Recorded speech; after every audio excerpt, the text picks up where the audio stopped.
Мінез, логика, эмоция. Бір түрлі салтанат құрған көнгіштік өнері. 7 жасында ұлым Джордж қақаған қыстың ортасында мектепке қысқа шалбармен барамын деп қырсығып тұрып алды. Біз қары белден келетін қысы аязды Нью-Гэмпширде тұрамыз. Әйелім классикалық отбасы үлгісімен пікірталасты бастап жіберді. Сен онымен сөйлесуің керек деді. Сонымен ұлыммен сөйлестім. Риторика шәкірт емеспін бе? Аристотель айтқан иландырудың ең күшті 3 құралын қолдандым. Бірінші, мінезге сүйенген дәлел. Екінші, логикаға сүйенген дәлел. Үшінші, эмоцияға сүйенген дәлел. Бұл тарауда осы құралдардың әрқайсысы қалай жұмыс істейтінін көресіз. Әрі пікірталастың майталманы болуға көмектесетін декорумды иланымды қолдану, пікірталастағы джиу-джитсу, тактикалық жанашырлық секілді кейбір техникаларды меңгересіз. Джорджға бірінші мінезге сүйенген дәлелді қолдандым. Оған әкенің қатал әрекетін көрсеттім. Мен, шалбарыңды ки болды. Джордж, неге? Мен, өйткені саған ки дедім, сондықтан киесің. Ол көзі мөлт-мөлт етіп маған қарады. Содан кейін оны ойландыруға тырысып, логикаға сүйенген дәлелді қолдандым. Мен, шалбар кисең бұтың тоңбайды, өзіңді жақсы сезінесің. Джордж, бірақ мен қысқа шалбар кигім келеді. Енді эмоциясына шабуыл жасай бастадым. Барлық риторикалық құштарлықтың ішіндегі ең иланымдысы әзіл деген. Цицеронның сөзіне сүйеніп, шалбарымның балағын түріп алдым да, айналып секіре бастадым.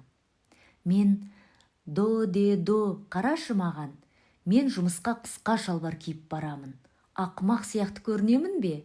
Джордж, иә, қысқа шалбарының ышқырын әлі тартып тұр. Мен, онда неге қысқа шалбар киемін деп қырсығып тұрсың? Джордж, себебі мен ақымақ көрінбеймін, бұл менің аяғым. Басқалар күлсе, күле берсін. Мен қарсы емеспін. Мен мақұл. Сөздік қорым тасып жатса да, бұл істе мен жеңілдім. Оның үстіне Джордж өмірінде алғаш рет жылай салмай, пікір таластыруға тырысты. Сондықтан бұл жолы оған жолымды бердім. Мен, жарайды, анаң екеуміз мектеп директорымен сөйлесіп келіссек, мектепке қысқа шалбар киіп бара беруіңе болады. Бірақ сыртқа шыққанда қыстық шалбарыңды киюің керек. Келістік пе? Джордж, келістік. Ол қыстық шалбарын қуана киіп алды. Ал мен мектепке қоңырау шалдым. Бірнеше аптадан кейін директор Джордждың туған күнін қысқа шалбар күні деп жариялады. Өзі де мектепке кюлот шалбар киіп келді. Ақпанның ортасы болатын. Бұл жақсы идея болды ма? Пікірталас пен келісім үшін солай болды деп ойлаймын. Аристотельдің үлкен үштігі. Мен мінезді, логиканы және эмоцияны басшылыққа алған ең жақсы пікірталасымды қолдандым. Сонымен Джордж тура сол құралдарды қолданып шынымен мені жеңіп кетті ме? Мен оны әдейі істедім, ал ол түйсігіне сүйенді. Аристотель оларды логос, этос және пафос деп атады. Мен де солай атай беремін. Себебі грекше нұсқасын ағылшыншасына қарағанда мағыналы естіледі. Үшеуі бірігіп риториканың негізгі 3 құралын құрайды. Логос логикаға сүйенген дәлел. Егер пікірталас деген балалар болса, онда логос олардың орта мектепте үздік оқып жүрген ең ақылды, ең үлкен әпкелері болар еді. Логос логика ережелеріне жай ғана еру емес, бұл аудиторияның ойлаған ойын пайдаланатын техникалар жинағы. Этос немесе мінезге сүйенген дәлел иландырушының жеке басын, оның мәртебесі мен сенімді көріне алуы қабілетін пайдаланады. Логос орташа ұпай алу үшін терлеп жатқанда этос сынып президенті болып сайланады. Риторикада мінсіз мәртебе жай ғана жақсыдан жоғары нәрсе. Ол иланымды мен балаларыма өтірік айту қателік қана емес, сенгісіз нәрсе деп үйреттім. Аудиторияның шындықты айтатын иландырушыға сеніп, оның пікірталасын қабылдау ықтималдығы жоғары. Аристотельдің замандастарының бірі адамның сөзі емес, өмірі сендіре алады деген. Бұл сөздер әлі күнге өзекті. Риторика өміріңізге сәулелі нұрды қалай шашу керек екенін көрсетеді. Ал сізде пафос немесе эмоцияға сүйенген дәлел болса, онда олар барлық жағдайда жазасыз қалатын, басқалар құрметтемейтін бауырлар. Логиктер мен тіл жанашырлары пафосты жақтырмайды.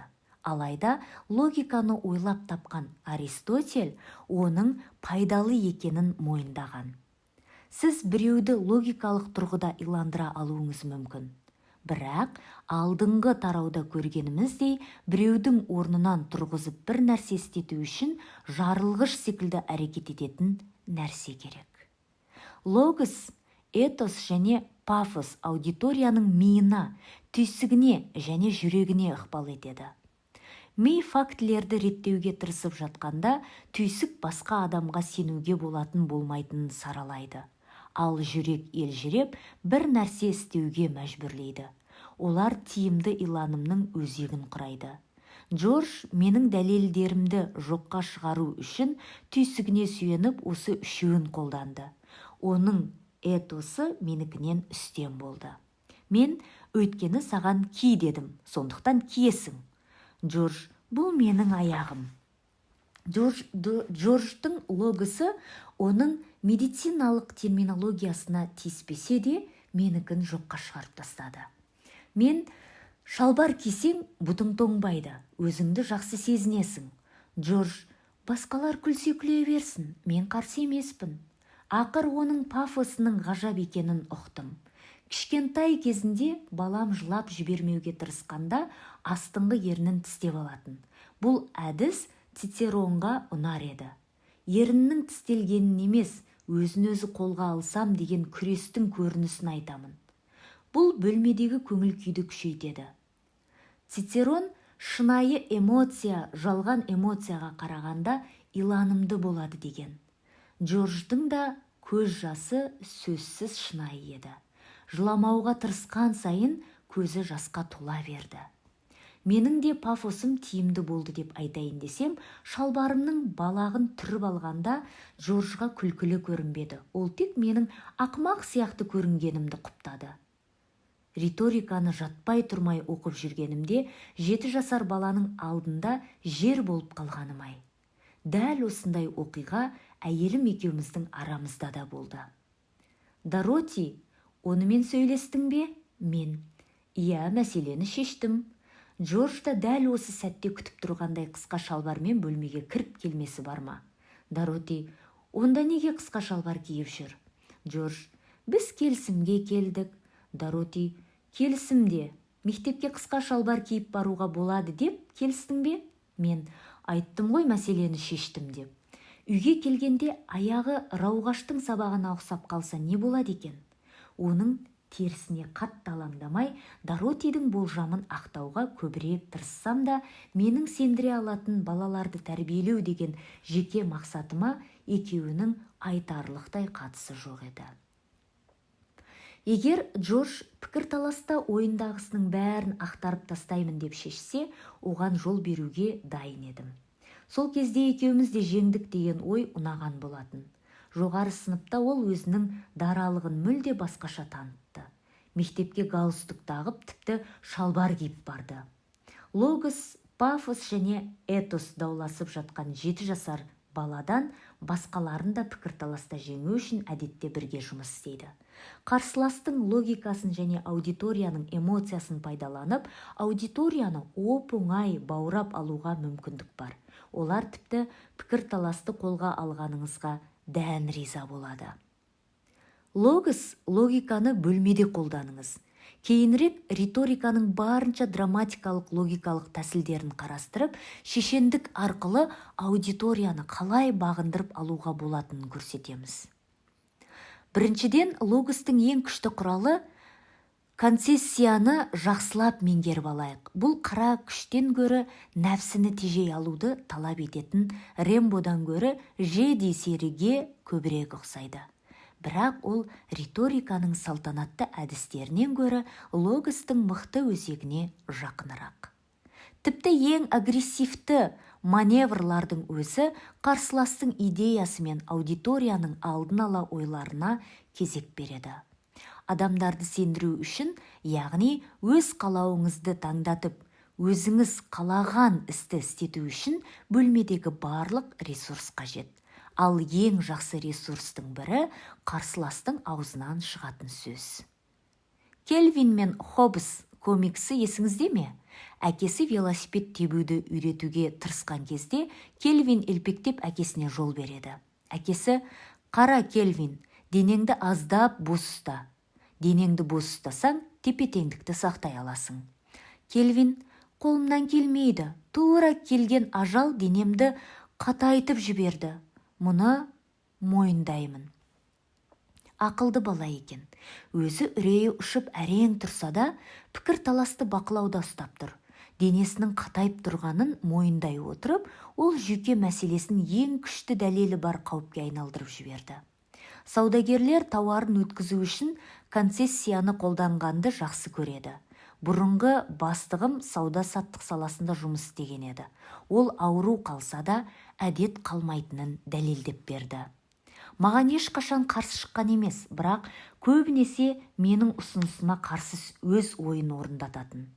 Мен зерттеулеріміз көрсеткендей оқырмандар қаріптері аз, әдемі мұқабаны ұнатады екен. Бастық: «Әдемі мұқаба де». Әрине. Мен таза мұқаба газет дүңгіршегіндегі журнал сатудың әдеттегі ережесін бұзатынын білемін. Алайда біз қосарланған мұқабаны сынап көруіміз керек. Оның жартысына қарапайым тақырып жазамыз, жартысын үлкен, қанық суретпен және майда қаріппен жазамыз. Бастық: «Таза мұқаба? Тамаша идея. Мұны бюджетіміз көтере ме екен, а?» Мен: «Бұл қымбат тұрады, бірақ көбірек журнал сатылатынына бәс тігемін». Бастық: «Демек, бюджетті қарастырмадыңыз». Мен: «Жоқ, бірақ басеке, мен бұған өте сенімдімін». Бастық: «Әлбетте, солай екенін білемін. Иә, бұл тамаша ой екен. Мұны бюджетті талқылағанда қарастырып көрейік». Мен: «Бірақ ол тек 9 айдан кейін». Бастық: «Ал күн тәртібінде басқа не бар?» Мен айтқан мұқаба ешқашан сынақтан өтпеді. Мұндай саудагерге тозақтың төрінен орындайындай қойса да, көңіліне сұмдық жағады. Солай болғанына қарамастан, ол жігітті бәрібір жақсы көретін едім. Онымен болған пікірталасқа мүлде ұқсамайтынын, мен ұпай жоғалтсам да, оның кабинетінен көтеріңкі көңіл күймен шығатынмын. Себебі ол бәріне жол беріп, айтқаныңды жоққа шығарып тастамайтын. Импровизация өнерін үйреніп жүрсеңіз, тура осы тәсілге тап болар едіңіз. Ұстаздар іс жүзінде «я» және дегенді үйрететін болар.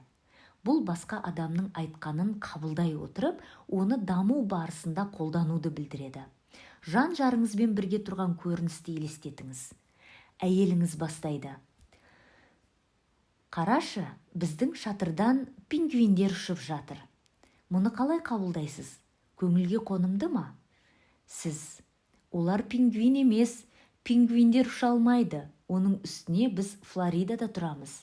Бәлкім бір қазанда айтып тұрған боларсың». Осы қысқа ғана диалогта тежегіштің шиқылдағанын естігендей болған шығарсыз. Оның орнына «иә» және дегенді қолданып көрейік. Сіз: «Иә, және иглудың төбесіне осы катапультты орнатып қойғанымызға қуанып тұрмын». Бұл импровизация әдісіндегі ең керемет нәрсе. Ол әңгімені қажет арнаға бұруға көмектеседі. Айталық, пингвиндердің шатырдан ұшқанына келіспейсіз. Пингвиндердің ұшпайтынын айтқанша, жай ғана катапультты елестете салыңыз. Бұған келіспейсіз бе?